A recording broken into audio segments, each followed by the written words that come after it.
हजरत अली ने ना कूफे में दावत की लोगों की। सब लोग आए। एक नौजवान आया जिसने शोरा सुना था पर हजरत अली को देखा नहीं था।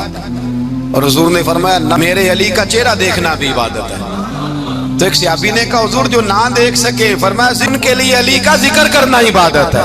हजरत अली को देखा नहीं था। जवान कहता जब मैं आया ना, मैंने लोगों से पूछा वो बूढ़े मौला अली किधर है जिन्होंने खैबर का दरवाजा तोड़ा था, बड़ी शोहरत है, किधर है? कहते हजरत अली साहब ने बैठे थे, मुझे किसी ने कहा वो बैठे हुए। मैं गया तो हजरत अली अखरोट खा रहे थे, तो पूरा जोर लगा रहे हैं तो अखरोट कोई नहीं टूटता। तो 3 दफा कभी इस दांत में कभी इस दांत में, टूटता ही नहीं। कहते मैं हंसने लगा तो हजरत अली ने मुझे पास बुलाया, कहा बेटे इधर आ। तो मैं गया तो कहने लगे क्या सोच रहा है? कहते मैं डर गया। मैंने कहा हुजूर कुछ भी नहीं। मानने लगे मैं बताऊं तो क्या सोच रहा था? कहा हुजूर बताइए। आप फरमाने लगे तू सोच रहा था बाबे से अखरोट तो टूटता नहीं, खैबर कैसे तोड़ दिया था?